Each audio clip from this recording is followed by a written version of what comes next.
ಈ ಜಿಮ್ ಅಲ್ಲಿ interesting part ಏನ್ ಗೊತ್ತಾ?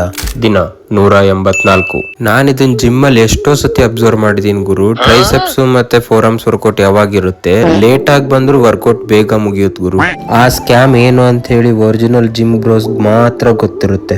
ನಿಮಗೇನಾದ್ರೂ ಗೊತ್ತಿದ್ರೆ ಕಾಮೆಂಟ್ ಮಾಡಿ. ಟಾಪಿಕ್ ಬರುವ, ಈ ಜಿಮ್ ಅಲ್ಲಿ ಇಂಟ್ರೆಸ್ಟಿಂಗ್ ಪಾರ್ಟ್ ಏನು ಅಂತ ಹೇಳಿದ್ರೆ, ನಿಮ್ ಲೈಫ್ ಅಲ್ಲಿ ಏನೇ ಪ್ರಾಬ್ಲಮ್ ಹೋಗ್ತಾ ಇದ್ರು, ನೀವ್ ಯಾವ್ದೇ ಒಂದ್ ಪ್ರಾಬ್ಲಮ್ ಅಲ್ಲಿ ಸಿಕ್ಕಾಕೊಂಡಿದ್ರು, ನೀವು ಸ್ಯಾಡ್ ಆಗಿದ್ರು, ನಿಮಗ್ ವರ್ಕೌಟ್ ಮಾಡಕ್ ಮನ್ಸಿರ್ಲಿಲ್ಲ ಅಂದ್ರು, ನೀವು ಬಂದು ವರ್ಕೌಟ್ ಮಾಡಿದಾಗ ನಿಮಗೊಂದ್ ಫೀಲ್ ಆಗುತ್ತಲ್ಲ, ಅದೊಂದ್ ಫೀಲ್ ನೆಕ್ಸ್ಟ್ ಲೆವೆಲ್ ಇರುತ್ತೆ ಗುರು. ಜಿಮ್ಮಿಗೆ ಬಂದು ವರ್ಕೌಟ್ ಮಾಡಿ ಚೆನ್ನಾಗಿ ಒಂದ್ ಕಾರ್ಡಿಯೋ ಕಂಪ್ಲೀಟ್ ಮಾಡ್ಕೊಂಡು ನೀವು ಹೊರಗ್ ಬಂದ್ರೆ ಏನೋ ಒಂಥರ ಲೈಫ್ ಅಲ್ಲಿ ಲೈಟ್ ವೇಟೆಡ್ ಫೀಲ್ ಆಗುತ್ತೆ ಅಂಡ್ ಗುಡ್ ಫೀಲ್ ಆಗುತ್ತೆ ಗುರು.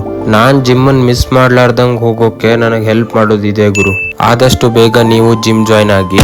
ಯಾಕೋ ವರ್ಷ ಮೇಡಮ್ ಸ್ವಲ್ಪ ಗ್ಯಾಪ್ ಕೊಟ್ಟಿದ್ದಾರೆ. ಆಫೀಸಿಂದ ಮನೆಗೆ ಬಂದು ಸ್ಟೆಪ್ಸ್ ಕವರ್ ಮಾಡಿ ಡೇ ಎಂಡ್ ಮಾಡಿದೆ. ಇವತ್ತಿಗಿಷ್ಟೇ, ಸಿಗುವ ನಾಳೆ. ಬರ್ತೀನಿ ಗುರು, ಟಾಟಾ.